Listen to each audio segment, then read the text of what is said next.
말씀 데살로니가 전서 5장 23절 24절 말씀을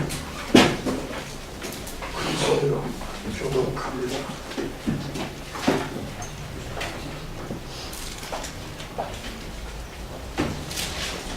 평강의 하나님이 친히 너희를 온전히 거룩하게 하시고 또 너희의 온 영과 혼과 몸이 우리 주 예수 그리스도께서 강림하실 때에 흠 없게 보존되기를 원하노라. 너희를 보시는 이는 믿으시니 그가 또한 이루시리라. 아멘.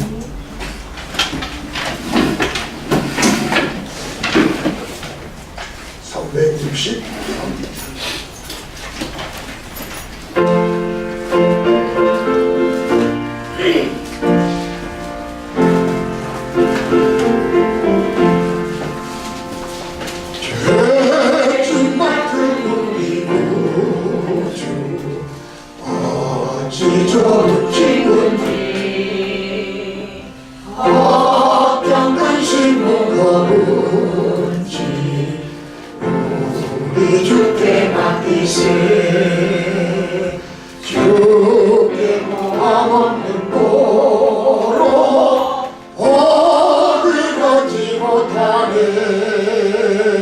사람들이 어찌하여 아를 줄을 모를까. 시험 걱정 모든 괴로 없는 사람 누군가. 부질없이 낙심 말고 기도드려 아뢰세. 이런 진실하신 친구 찾아볼 수 있을까. 우리 약감하시오니 어찌 아니하일까. 근심 걱정 무거운 짐 아니 진짜 누군가.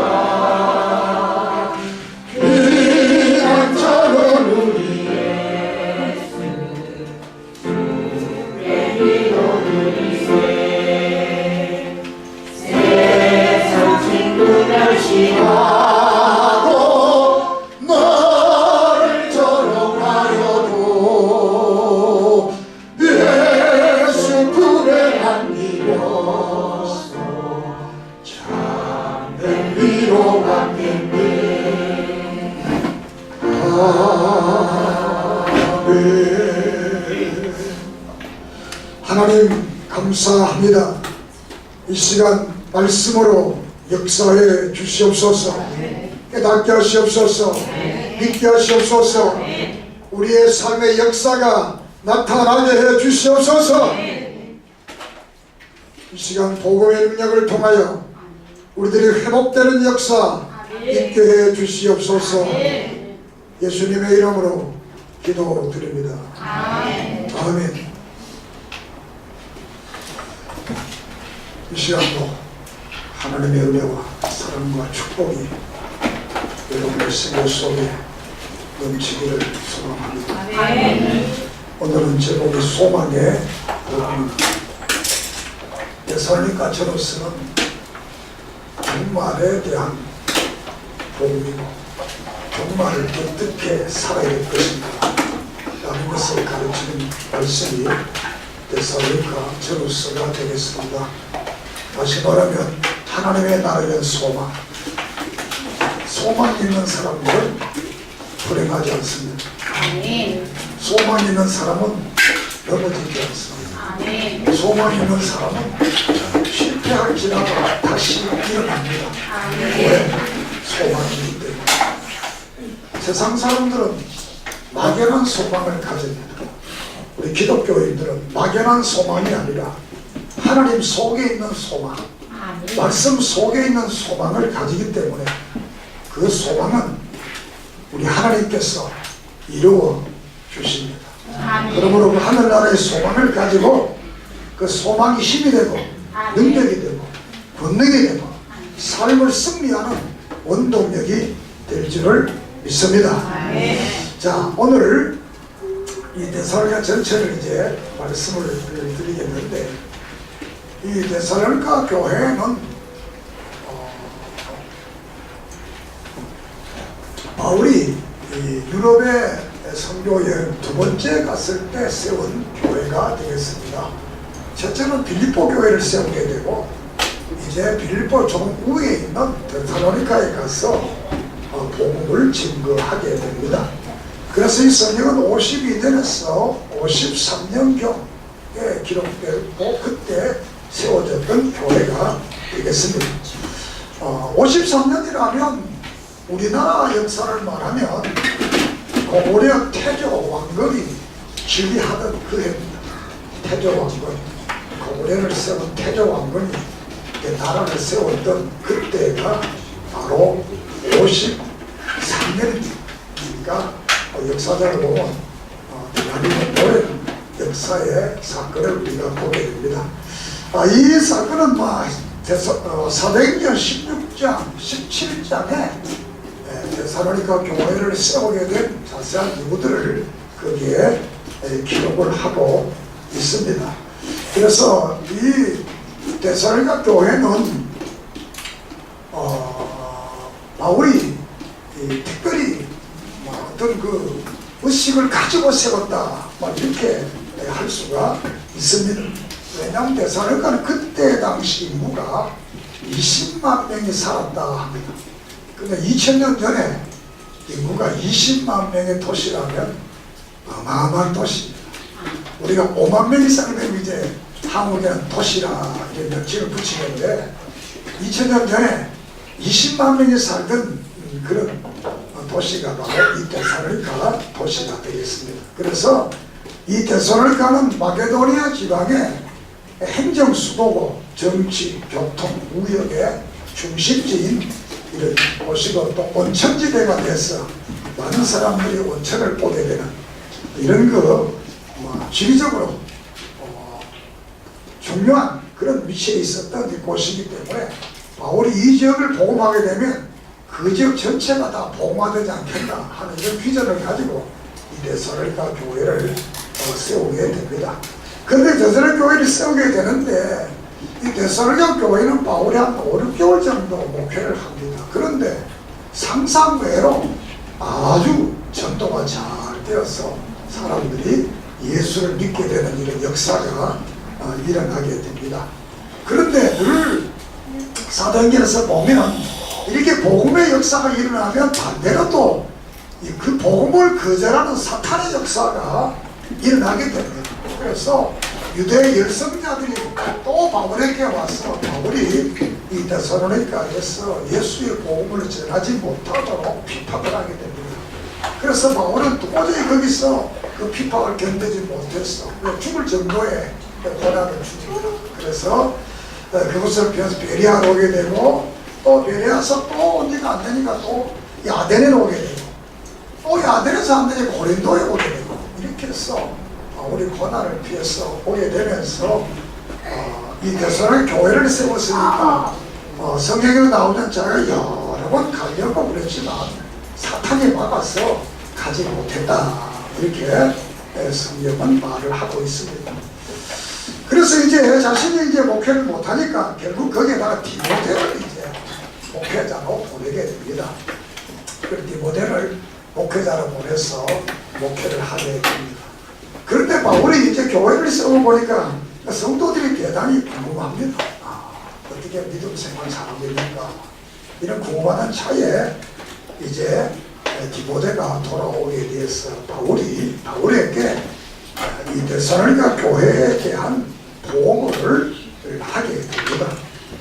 그한 보고가 3장 6절에 나오게 되고 사도행전 18장 5절에 말씀이 나오게 됩니다. 이렇게 해서 이제 그 교회의 소식을 듣게 됩니다.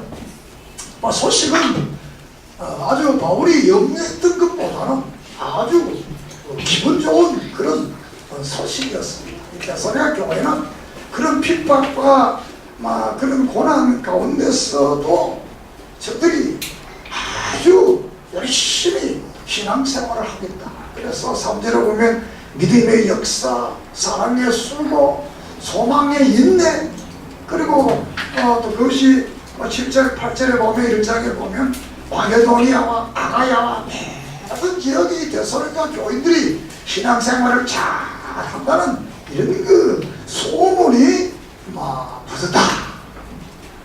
그러니까 바울이 얼마나 거기에 대한 기쁨을 가졌다는 것을 성경에서 뒤에서 말씀드리겠습니다.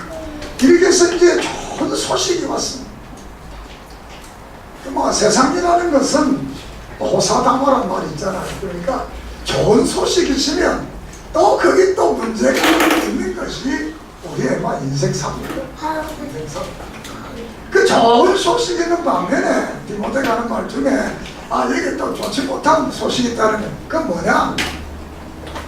이 데살로니가 전서는 신약 성경을 기록할 때 마태복음이 기록되고 두 번째 기록된 성경이 이 데살로니가 전서가 됩니다. 그래서 우리 앞에서 배웠던 골로새서나 빌립보서, 빌레몬서나 이 모든 서보다 아주 탁월하게 일찍 기록한 성경이 됩니다.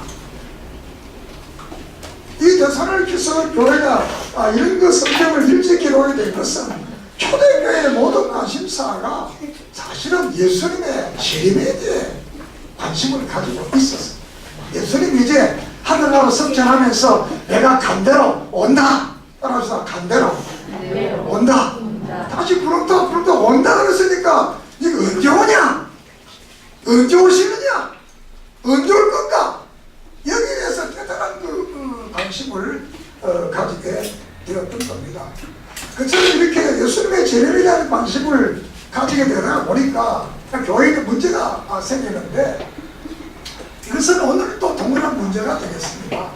어떤 사람들은 일을 안 하고 이제 예수님 오니까 일할 필요 뭐 있냐, 가정생활 할 필요 뭐 있냐, 이렇게 무의도시가 되는 사람들이 이제 생겨나게 되는 거예요.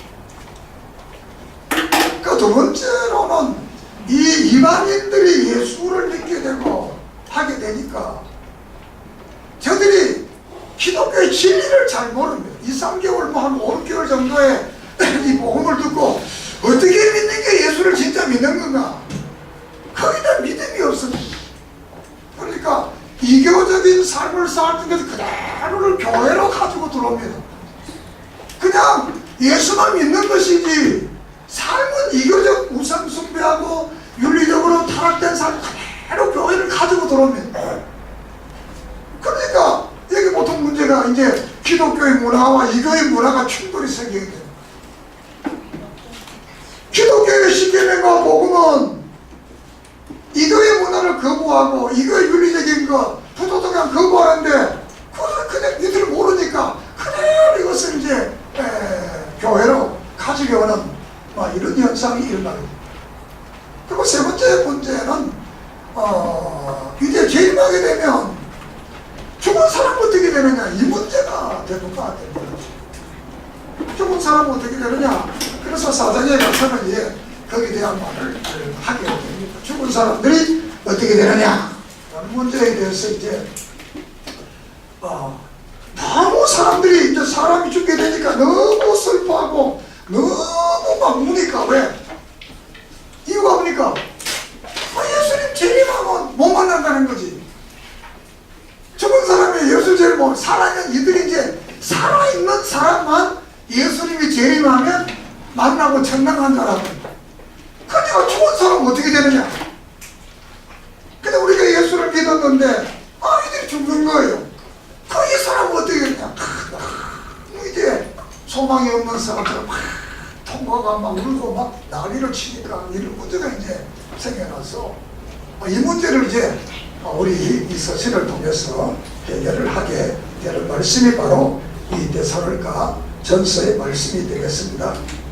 자, 우리가 다시 한번 이 데살로니가 교회를 이 데살로니가라는 이 지역은 역사적으로 빌립 왕이 양자 가산덕 313년에 건축하고 아락산덕 히브리 이 헬라 나라에서부터 알렉산더가 자기 누이 이름이 데살로니카, 그러니까 자기 누이의 이름을 따서 도시를 이제 이름 지었던 겁니다. 그래서 이 알렉산더가 데살로니카라는 그 말을 하게 되고 주전 42년에 자유도시가 되고 주 90년에는 사라센제국, 이 사라센제국이라는 것은 바로 회교입니다. 회교가 유럽을 점령했던 시대를 사라센제국이라고 쉽게 말하면, 그리고 1184년에는 십자군이 점령을 하게 되고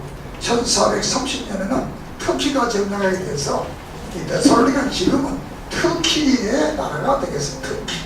터키가 이 유럽과 아시아를 양분하는 곳에 딱 서 있어요. 그래서 이 터키는 유럽도 되고 터키는 아시아도 되고 이런 사실 터키는 아시아인데 유럽에 지금 속해 있어요. 지금 옛날에는 터키는 아시아인데 지금은 유럽 쪽으로 이렇게 가 있습니다. 이렇게 해서 이제 초대교회의 역사라는 것은 우리가 우리 사회라도 뭐 똑같습니다. 초대교회 역사는 한 지역이라는 것이 이제 이 동양처럼 우리나라처럼 일본 사람들 따로 살고 한국 사람 따로 중국 사람 따로 소련 사람 따로 이렇게 명확한 구별이 우리는 아시아는 있습니다. 근데 유럽은 이런 민족에 대한 명확한 구분이 없습니다. 있긴 있지만 왜? 전쟁이 막 그쪽은 땅덩어리 전쟁이 막 자멸이 나니까 이 나라 들어갔다가 저 나라 들어갔다가 막 이게 되니까 막 섞이는 거예요. 그러니까 아수르가 점령했다가 메데와 바사가 점령했다가 페르시아가 점령했다가 또 이제 헬라가 점령했다가 또 로마가 점령했다가 이게 큰 나라 벌써 5개나 이렇게 막 바꿔지잖아요. 지역적으로. 그러니까 어떻게 되겠어요? 사람들이 막 섞이는 거예요. 사람들이 막 섞여요. 지난번에 말씀드렸지만 우리나라도 6.25 사변이 안 일어났으면 남북이 안 섞이는 거예요. 6.25 사변이 딱 일어나니까 함경도 사람, 하고 전라도 사람, 경상도 사람, 황해도 사람 막 뒤섞여버린 거예요. 경기도 사람, 강원도 사람, 전라도 사람, 경상도 사람 막 뒤섞이는 거예요. 뒤섞여가지고 문화가 이제 핫하지는 거예요. 말도 알아들을 수 있게 되고 옛날에는 전라도 말 경상 사람 못 알아들었어요. 경상도 말 저는 못 알아들었어요. 뭐 서로가 못 알아들었어요. 막 뒤섞여서 사니까 이제 말도 알아듣고 문화도 있고 소통되는 것처럼 우리는 그래도 단일 민족이지만 여기는 이제 뒤섞여 사는 거예요. 그러니까 이 데살로니카라는 동네 이 시내는 지금 말 우리말로 다문화 요새 우리나라에 다문화라는 말을 자꾸 쓰잖아요. 왜냐하면 여기는 월남 사람도 있고 필리핀 사람도 있고 그런 사람들만 올라오니까 이제 문화가 다양해졌다는 거. 다문화라는 게 문화가 전에는 단일 문화였는데 이제는 다양한 문화가 되었다. 다양한 문화. 그러니까 이 데살로니카 교회뿐만 아니라 유럽 전체가 문화가 다양한 겁니다. 그러니까 그 다양한 문화를 가지고 이 교회 속에 들어오는 거예요. 그러니까 이 다양한 문화가 교회 속에 들어오니까 어떻게 해야 되겠느냐. 이 문제가 이제 됩니다. 다양한 문화와 기독교의 문화 이 두 개가 이제 충돌되는 거예요. 사실 우리나라도 기독교가 딱 왔을 때 제사 어떻게 하느냐. 이 문제가 가장 큰 문제가 되었어요. 근데 캐톨릭은 제사 지내라 된다. 우리는 안 된다. 우상이다. 이게 충돌되는 거예요.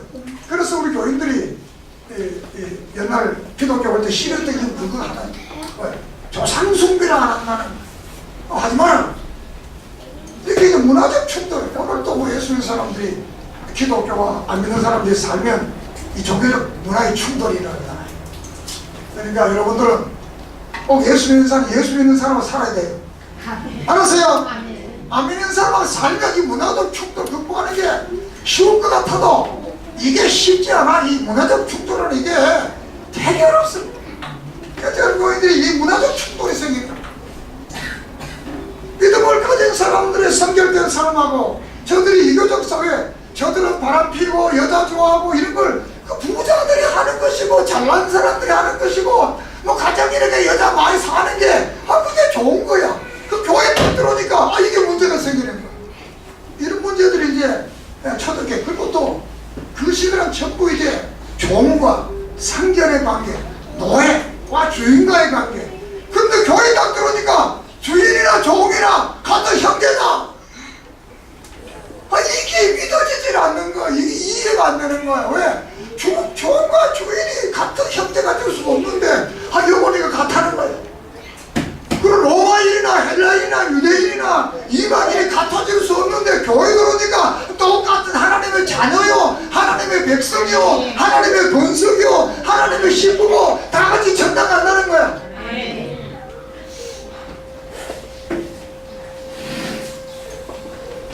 이 사람의 인간관계에서 종족적 인간관계가 있는데 그 뭐냐면 고대 사회는 자기 동족만이 인간이야. 다른 종족은 인간이 아니야. 짐승이야. 똑같은 거야. 노예로 쓰는 거야. 전쟁 이겨버리면 자기 민족만 사람이고 신민족은 사람이 아니고 그냥 노예고 짐승이고 팔아먹고 남 이게 이제 고대 사회. 그래서 식인종들은 지나 사람이 가져먹고 우리가 잡아먹잖아요. 이거는 양식 아주 맛있는 거다. 식인종은 사람 잡아먹잖아요. 그 문화의 차이. 그래서 여러분들이 교회도 이제 이런 문화의 차이가 초대교회에 생겨나게 됩니다. 그래서 이 문화의 차이 때문에 여러분들이 성경을 읽을 때도 우리가 잘 알아야 돼요. 이 베드로와 바울의 이 같은 말이라도 의미가 좀 다릅니다. 베드로가 한 말하고 바울이 한 말하고 이게 본질적으로 같은 말이지만 어느 표현이나 뉘앙스가 전혀 다르게 나타나. 그 이유 왜 그러냐? 문화적 차이죠. 문화적 차이. 그래서 베드로는 사도행 2장 38절이나 3장 10절 기타를 보면 회개를 말하는 회개. 유대인들을 좀 회개를 말해요. 유대인들의 회개는 뭐냐 하면 신앙적 오류, 신학적 오류, 하나님을 잘못 믿고 성경을 잘못 믿는 것을 회개하라는 거예요.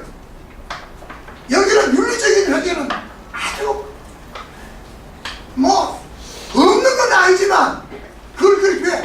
저들은 조상 대대로 믿었기 때문에 윤리적으로 잘못하면 돌을 들어서 죽이니까 그건 말은 하지만 거기에 대한 초점이 없는 거예요. 왜 그러? 너 하나님 바로 믿느냐? 성경을 바로 믿느냐? 바른 예배를 드리느냐? 예언을 믿느냐? 여기에 대한 회개를 촉구하는 거예요. 물론 거기에 윤리적인 거 없다는 게 아닙니다. 그거는 그렇게 이게 관계하지. 왜? 그 유대인들은 윤리적으로 잘못하면 남자와 여자가 잘못되면 공개적으로 불러다가 돌을 때려 죽이는 거예요.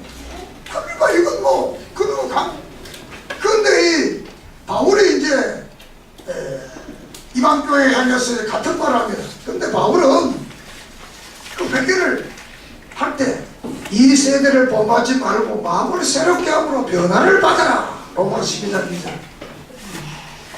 그리고 성령을 쫓아 행하라. 육체의 욕심을 이루지 말라. 갈라디아서 16절. 도덕적 범죄를 주로 지적을 합니다. 이방인들에게는 우상 숭배와 도덕적 범죄, 윤리적 범죄. 왜냐 이방인들은 윤리적인 이런 거를 별로. 오늘은 여러분들이 민주적 사회가 개념된 사회가 되기 때문에 윤리라는 것이 있지만 지금 한 2000년 전만 해도 윤리가 별로 없습니다. 힘 있는 자가 윤리예요. 권력 있는 자가 윤리예요. 그거는 다른 게 없습니다. 우리나라도 같아요. 왕의 윤리. 왕은 다 하고 정당한 거예요. 왕은. 그래요 안 그래요? 왕은 하면 다 정당한 거예요. 왕이 싫어하는 건 아무리 좋아도 그거 하고 그건 역적이 되는 거예요. 그게 윤리. 이런 것들이 이제 고대 사회, 옛날 사회에 있었어요. 그래서 같은 회개를 말해도 유대인들에게 이방인들의 이 회개가 뉘앙스가 저는 다르고 그럴 때 여러분들이 성경을 읽을 때 그걸 이해하고 읽어야 바른 성경을 더 이해할 수 있겠다. 이렇게 해서 이 데살로니가 교회가 이제 신앙을 시작한 지 얼마 안 되었지만 이렇게 좋은 그런 소식을 가지고 있던 교회에 대해서 이제 바울이 쓴 것이 이바 데살로니가 전서가 되고 두 번째 쓴 것이 후서가 되겠습니다. 자, 그러면 간단하게 데살로니가 교회의 기쁜 소식이 뭐냐? 기쁜 소식. 이 기쁜 소식을 통해서 바울은 3장 7절에 위로를 받았고 또 1장 9절에 기뻐하고 감사하고 무엇으로 보답할까 또 열심히 기도하고 그 이유는 너희들에게 충만한 믿음을 주기 위해서. 그러니까 바울이 성도들의 그 기쁜 소식을 듣고 너무너무 기뻐하시는 이 역사를 여기에 성경에 기록을 하고 있습니다. 그러니까 이 사역자들의 기쁨이라는 것은 자신이 뭐 잘 먹고 대접받고 이게 기쁨이 아니라 교인들이 정말 신앙생활 잘하고 믿음이 아름다운 간증을 가지고 그의 삶 속에 주의 역사가 나타나는 볼 때 그게 이제 기쁜 거예요. 할렐루야. 그 기쁨이에요. 그 기쁨. 그래서 데살로니가 신앙생활 못하지만 걱정했는데 그렇지 않다는 거죠. 그래서 이 데살로니가 교회는 그 믿음의 환경을 2장 14절 이렇게 말합니다. 형제들아 너희가 그리스도 예수 안에서 유대에 있는 하나님의 교회들을 복받은 자 되었으니 그들이 유대인에게 고난을 받은 같이 너희도 너희 동족에게 동일한 고난을 받았다. 저희 데살로니가 교인들은 우리가 이 예수 믿는 것 때문에 복음을 전하기 때문에 대동족 유대인에게 고난 받았던 것처럼 너희들도 예수 믿는 것 때문에 너희 동족에게 고난을 받고 있다. 요사이는 잘 이해가지 않지만 옛날에 예수 믿은 사람 이 말을 딱 이해할 수 있어요. 예수 믿으면 안 믿는 사람 예수 믿는 사람 싫어했어. 보통 싫어하면 보통 싫어. 그래서 우리도 서울로 올라온 거예요. 뭐 실적이 교회 못 믿도 예수 못 믿도록 뭐 간섭을 하니까 서울로 올라온 거예요. 그러니까 데살로니가 교회들도 예수를 안 믿다가 예수를 딱 믿게 되니까 이 윤리적 삶을 살아야 되고 또 주일날 교회에 일하니까 세상하고 전부 다 끊어지니까 이 사람들이 얼마나 이 사람 처음에는 이렇게 잘하다가 끝까지 미워하게 되는 거예요. 그런 그 열악한 환경 속에서 저들이 이제 기쁜 소식을 줬는데 3장 6절 8절에는 말하기를 저들이 바울을 되게 사랑하고 보고 싶다는 거예요. 따라서 보고 싶다. 사랑한다. 바울도 사람이니까 걱정했는데 자기를 잊어버리고 살 줄 알았는데 지금 자기를 보고 싶어하고 아주 사모하겠다는 거야. 그러니까 거기에 대해서 우리 아주 기분이 그리고 6절 1장 6절 너희를 우리를 간절히 보고자 한다. 이렇게도 이제 말씀을 하고 있습니다. 자, 그래서 이제 그 두 번째 소식은 2장 13절에 저들이 바울에게 복음을 받았을 때 바울의 말로 듣지 않고 하나님의 말씀으로 받았다는 겁니다. 할렐루야. 오늘도 여러분들이 교회 설교자는 하나님의 말씀을 증언해. 저도 참 그게 잘한데 내가 정말 여기 지금 하나님의 말씀을 증언하는지 내가 하고 싶은 말을 하는지 나도 헷갈려요. 나도 목사님도 그래요. 나도 설교로 지금 내가 이제 진짜 설교하는지 내 말 하는지 성경 구절은 내가 말해요. 그렇지만 내 사상을 말하는지 정말 하나님이 하라는 말을 하는지 이게 되게 헷갈려. 나도 헷갈리는데 여러분 헷갈리지 마세요. 바울이 전한 복음을 저들이 하나님의 말씀으로 받았다. 저도 설교 증거할 때마다 내가 증거하는 말씀이 하나님의 말씀이 증언되어야지 내가 하고 싶은 말이 증언되면 안 된다는. 자, 그리고 1장 2절 30절까지는 핍박 중에 저들이 믿음을 가지고 그 믿음이 잘 자라났다는 그 자라나서 3절을 보면 믿음의 역사와 믿음에는 역사하는 능력이 있습니다. 믿음의 권세가 있습니다. 여러분이 정말 예수 믿고 절대적 하나님 믿으면 하나님의 능력이 여러분의 삶과 생활 속에 나타날 줄을 믿습니다. 믿으면 역사하는 힘이 있어요. 아는 게 아니고 역사하는 힘이 있어요. 역사하는 힘. 그래서 여러분은 신앙의 역사하는 아름다운 믿음의 간증을 가지기를 소망합니다. 사랑의 수고. 사랑에는 수고가 따라 사랑은 받는 게 아니라 사랑하는 것. 그를 위해 수고하고 그를 위해 봉사하고 그를 위해 희생하고 그를 위해 모든 것들을 다 헌신하는 것이 바로 수고입니다. 수고 없는 사랑이 있을 수 없습니다. 그러나 사랑의 수고는 힘이 들지 않습니다. 사랑의 수고는 힘이 되지 않습니다. 사랑의 수고는 기쁩니다. 해보세요. 정말 사랑하는 마음 그리고 인내에 소망을 가졌다. 소망의 인내를 가졌다. 소망이 있는 사람들은 참고 견뎌냅니다. 소망이 없는 사람들은 참고 견딜 수가 없습니다.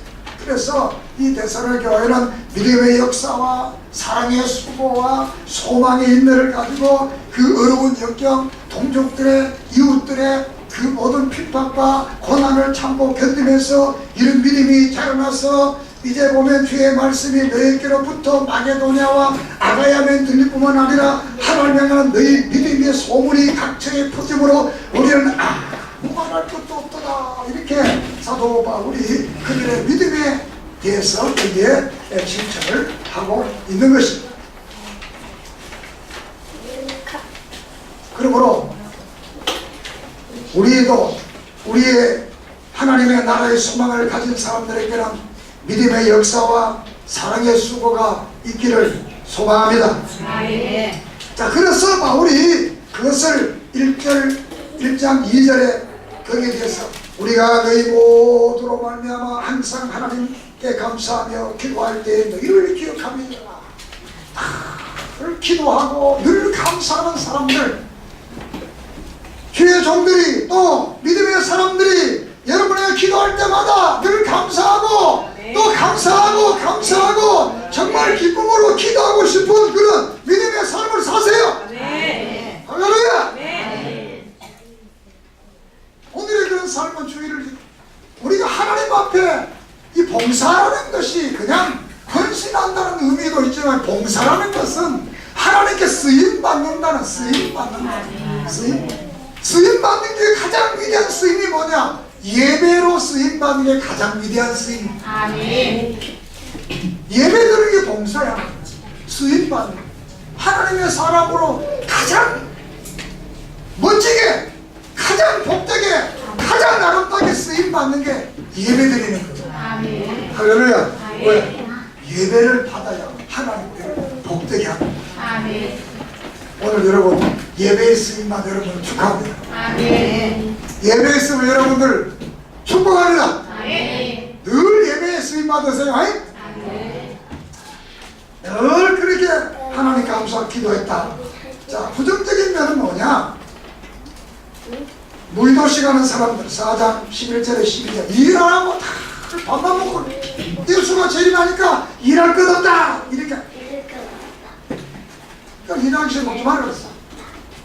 우리는 주님 오실 날까지 열심히 일해야 됩니다. 알았어요? 열심히 일하지 않으면 안 돼. 열심히. 그래서 우리가 마태복음 25장이나 성경 봉합봉사에 볼 것 같으면 들에 있는 사람 들에 그대로, 맷돌을 가는 사람 맷돌을 가는 그대로, 잠자는 사람 잠자는 그대로, 지붕에 있는 사람 지붕에 그대로 주님을 만나라는 거예요. 어떤 곳에 어떤 장소에 어떤 갈 이유 없다. 열심히 일하다가 주님 만나세요. 할렐루야. 대신 교회 가서 예배 드리다 죽지 말아요. 어떤 사람 나 교회 가서 예배 드리다 죽으면 목사도 교회 설교하다가 죽으면 나는 그런 기도 안 해. 왜? 여기 설교하다가 내가 설교 죽어봐요. 얘는 뭐라고 하겠어? 집에서 가만히 기도하다가 자다가 세상 들어가면 우리 목사님 복된 믿음이다 좋다고 좋아할 거 아니야. 자, 이렇게 이제 일 안 하고 있는 사람들 열심히 일해야 돼요. 하나님은 예배도 일에 쓰임받지만 사회생활도 열심히 우리가 해야 될 줄을 믿습니다.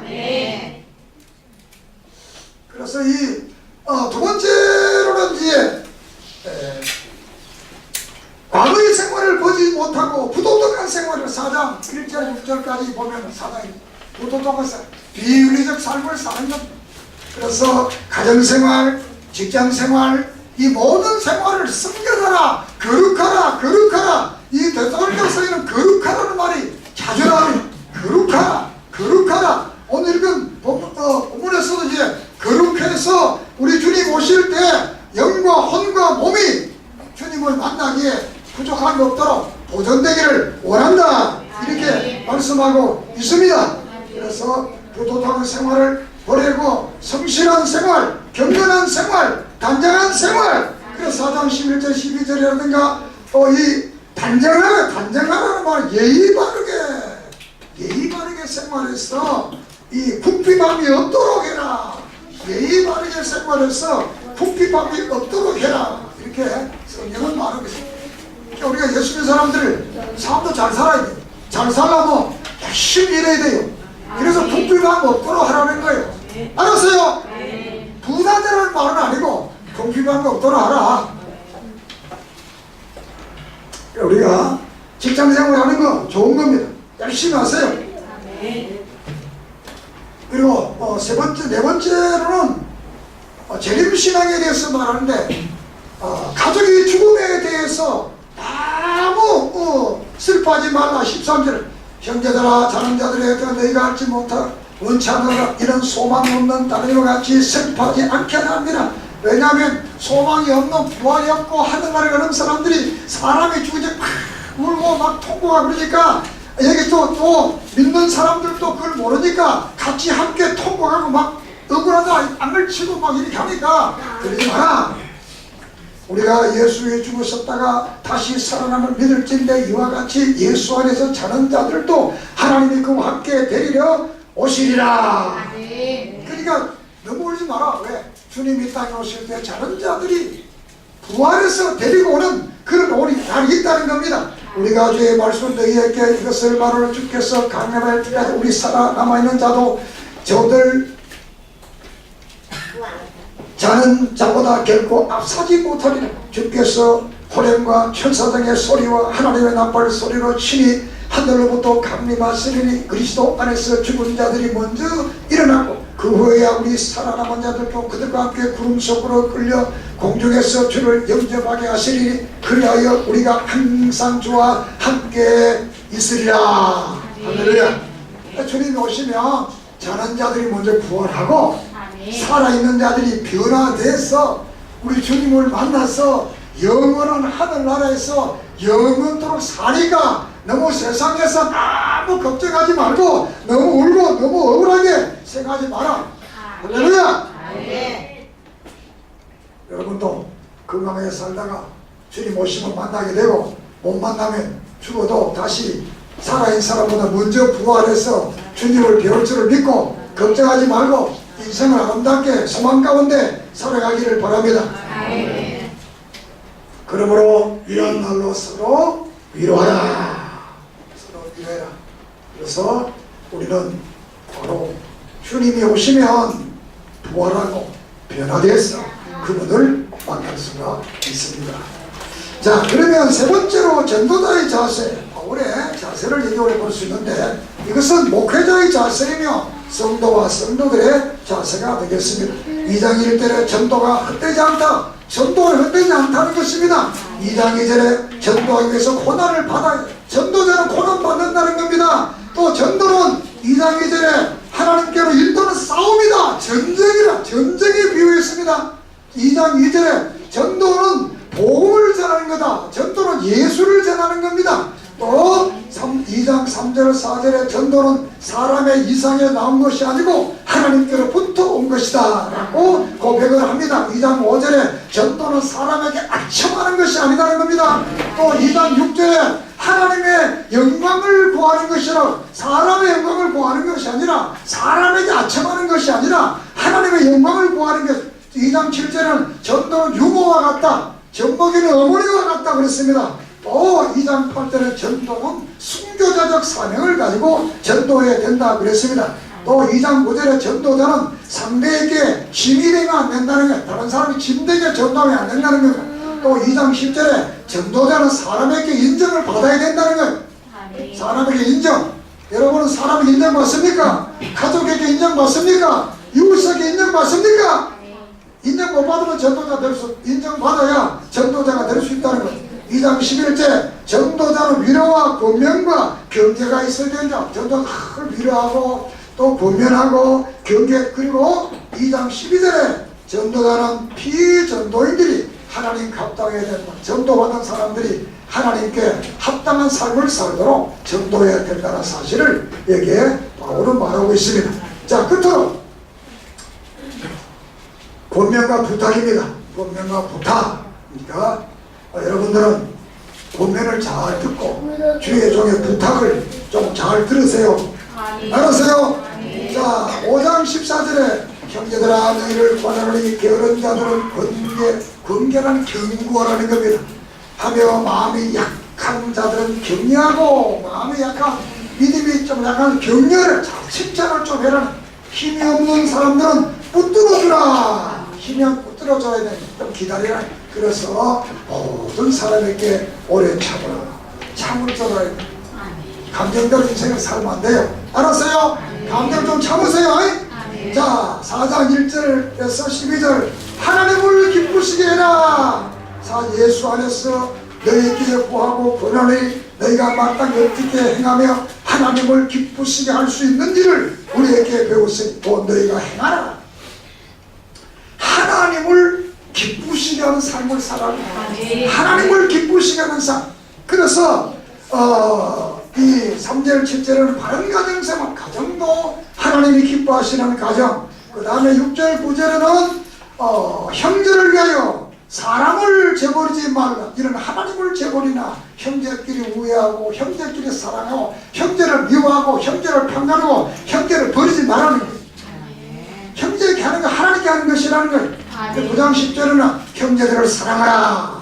그리고 11장 12절을 열심히 일해서 가난해지지 말고 부유한 삶을 살 것을 여기에 말씀을 하고 있습니다.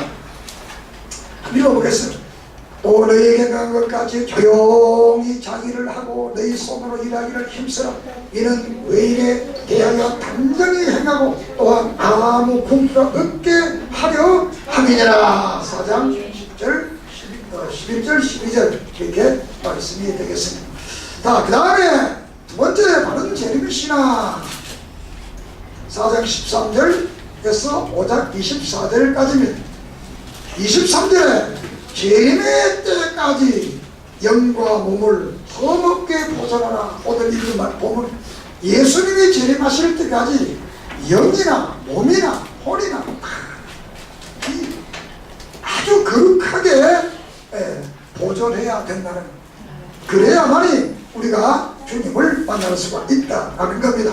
자, 거룩하다는 거룩이라는 것은 바로 일상생활과 연결되는 겁니다. 일상생활. 그 재림신앙은 일상생활 속에서 재림이 이루어지는 겁니다. 특별한 상황 속에서 재림이 이루어지는 게 아니라 우리의 일상생활 속에서 주님을 만날 수 있도록 깨끗한 그런 삶을 살기를 여기에 말씀을 하고 있습니다. 그러니까 우리 일상생활을 신앙생활과 가정생활과 사회생활과 모든 생활을 다르게 하라는, 구별되고 죄되지 않고 욕되지 않도록 살아가는, 그래서 바로 휘지 말고 늘 깨어서 늘 그분을 바라보고 하나님의 나라를 바라보고 살 것을 말한. 그리고 이 5장 전에 형제들아 때와 시기에 관하여 이겼을 것이 없다. 때와 시기. 예수가 언제 온다? 이거 말하지 않는데 그건 모른다. 왜? 예수께서 사도행 1장에 모른다 그랬잖아요. 요새 많은 이단자들이 예수가 언제 온다, 며칠 날 온다, 이거 다 거짓말이에요. 왜? 하나님이 모른다고 지가 안다 그러면 안 되잖아요. 하나님은 똑똑하니까 그래서 이단되는 거예요. 하나님보다 따라주다. 하나님보다 똑똑한 사람들이 이단된다. 하나님보다 안 똑똑하면 이단될 수 없어요. 그런데 사실 똑똑한 게 아니잖아요. 속이는 사람들 속이잖아요. 탈을 쓰고 속이는 사람들, 우리 믿음의 사람들에게 탈을 쓰고 속이는 사람들이 되면 안 됩니다. 자, 그래서 재림의 시간을 우리가 재림의 시간을 우리가 모르기 때문에 오늘 주님이 오셔도 그분을 만날 수 있는 믿음과 성결한 삶을 가지기를 주의 이름으로 축원합니다. 또 세 번째로는 여러 가지 성령의 은혜를 대해서 명령을 하고 있습니다. 자, 5장 12절에 기도자를 알라. 기도자를. 여러분 교회 목사가 진짜인지 현찮은 건지 가짜인지 알아야 돼요. 이 분별력이 없으면 안 됩니다. 마지막 시대는 지도자가 진짜가 많지 않습니다. 여러분 분별력을 갖기를 바라요. 나 진짜입니까 가짜입니까? 큰 소리 안 해. 지도자를 잘 분별해야 돼. 자, 5장 13절은 서로 화목하는 화목. 그 다음에 5장 14절은 서로 격려하는 격려. 내가 젊을 때도 그래요. 격려 잘할 때. 여기 이 정도 나이 되면 박 집사나 뭐 요런 집사 빼고는 전부 다 유진이나 뭐 이런 사람 빼고는 다 이 격려 들어야 될 나이에요. 신랑들 가서 묵은 닭처럼 쫓지 말아요. 집에 가서 자기 부인들 닭처럼 쫓지 말아요. 격려해 격려. 아, 내가 그렇더라고. 내가 옛날에는 무슨 말 해도 그거 없고 기력이 넘치는데 요새는 이거 한번 쏘지면 내가 마음에 상처가 오는 거야. 격려를 하면 얼마나 신이 나는데 우리 집사람 나보고 당신은 찬송 잘 부르더라고. 내가 날고 싶어. 표현을 하는다. 어쨌든 격려가 대단한 힘이 나더라. 격려하세요. 집에 가서 쫓지 말아요. 묵은 닭이 자꾸 쫓는 거 했다고 못 크게. 자, 격려라. 그 다음에 5장 15절에는 악을 대하고 선을 따르라. 할렐루야. 그 다음에 16절 기뻐하라. 17절 희망을 기도하라. 18절 법사에 감사하라. 할렐루야. 15절 성령을 소멸하는 걸 예언을 멸시치 마라. 20절 헤아려 좋은 걸 취해라. 21절 22절 악의 모양이라도 다 버리라. 믿습니까? 끝으로 주의 종의 부탁을 들어주라. 5장 20절에 바울은 기도를 부탁했습니다. 기도해라. 여러분은 박 목사를 위해 기도 좀 하세요. 최소한도로 1년에 한 번 금식이도 제가 나를 위해서. 해본 사람 별로 없잖아요. 물어보면 이상하니까 내년 이맘때 내가 물어보겠어. 나를 위해서 하루 금식한 사람. 그 정도로 해야 이 입으로 나온 말씀에 역사가 있을 거 아닌가. 여기서 맨날 시험차례가 나오면 여러분이 어떻게 복을 받겠노? 바울의 큰 부탁이 나를 위해 기도해라. 바울이 돈 달라고 그러면 기도해. 그 다음에 5장 22절은 서로 성도에게 문안하라. 문안하세요. 교인이 한 주 안 나오고 두 주 안 나오고 전화를 안 하고 그 전화를 했다고 쓸데없는 전화해가지고 또 상처를 그러지 말고 오늘 교회 왔다 은혜롭고 좋다 보고 싶었다 다음 주에 오세요. 이 정도 끝내요. 뭐 쓸데없이 뭐 어쩌고 저쩌고 또 저 상처를 빠지지 말고. 알았어요? 문안하는 삶. 그 다음에 5장 20절에 성경을 읽어주라. 그 시대는 성경 참 이런 잘 늘 성경 그 안 지나서나 세상 사람은 당신 생각 우리는 안 지나서나 예수 생각 안 지나서나 성경. 할렐루야. 저도 옛날에 안 되면 총회가 정치가 요새는 그 말 안 지나서나 성경 말씀. 진짜 그럼 행복한 거야. 목사들끼리 만나라. 세상적인 뭐 별로 할 게 뭐 있어요. 성경 얘기하니까 말하니까 정말 여러분이 안전하서나 성경 얘기하세요. 말씀하세요. 예수 말하고 은혜 받은 말하고 기도 응답 받은 말을 하고 안전하서나 편지를 읽어주라. 오늘 이 축복 은혜와 축복 이게 끝나지. 늘 우리는 축복하는 일에 게으르면 안 돼요. 알았어요? 목사도 축복하고 교회도 축복하고 아들도 딸도 이웃도 전부 다 이웃 교회도 여러분 나오는 교회도 다 축복하는 성도가 되기를 주의 이름으로 축원합니다. 들어 나는 다른 사람을 신나게 하는가?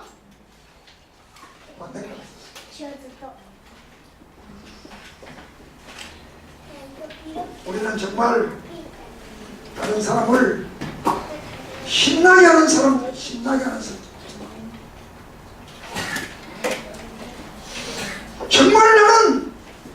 신나게 하는 믿음, 사랑, 소망을 가지고 있는가? 대선의 교인들이 바울을 신나게 하고 이웃 동네와 자기 동네 모든 동네를 신나게 했던 것처럼 이런 믿음의 아름다운 역사가 여러분에게 있기를 주의 이름으로 축원합니다. 그래서 3장 9절에 어떤 감사로 하나님께 보답할까? 그런 그 성도들을 볼 때마다 바울은 하나님께, 너희와 하나님께 어떻게 보답할 것인가? 여러분 이런 믿음의 삶을 살면 여러분 주위의 모든 사람들이 내가 저 집사를 위해서, 교회를 위해서 누구를 어떻게 보답할까? 내가 어떻게? 이런 믿음의 역사가 우리 모두가 있기를 주의 이름으로 축원합니다. 그리고 모든 인간적인 탈을 다 벗어버리고 오직 예수 그리스도로만이 만족하는 그런 믿음의 삶이 되기를 주의 이름으로 축원합니다. 기도드리겠습니다. 살아계신 하나님 아버지, 은혜를 감사합니다.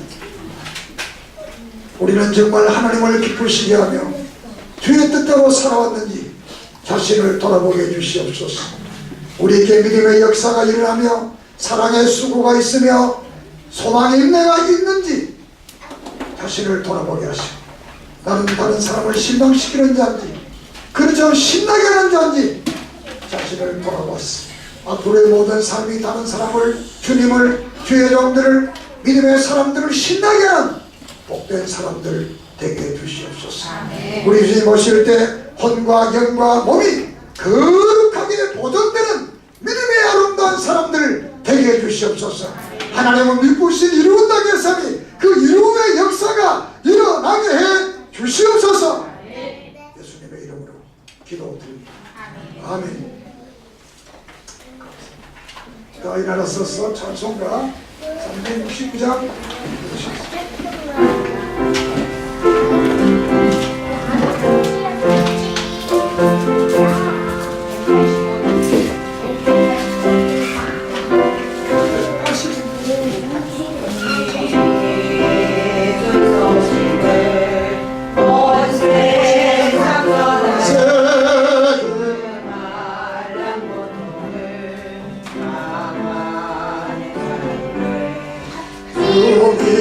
믿는 성도들 다 전할 소식은 성령이 오셨네. 성령이 오셨네. 성령이 오셨네. 내 주의 보내신 성령이 오셨네. 이 기쁜 소식을 온 세상 전하세. 성령이 오셨네. 하나님 왕께서 저 사로잡힌 자 다 구원하시고 잠자유 주셨네. 승리의 노래가 온 성에 들리니 성령이 오셨네. 성령이 오셨네. 성령이 오셨네. 내 주의 보내신 성령이 오셨네. 이 기쁜 소식을 온 세상 전하세. 성령이 오셨네. 한없는 사랑과 끝없이 은혜는 의심하면서 안 믿는 자에게 내 작은 힘으로 보증하리니 성령이 오셨네. 성령이 오셨네. 성령이 오셨네. 내 주의 보내신 성령이 오셨네. 이 기쁜 소식을 온 세상 전하세. 성령이 오셨네. 할렐루야.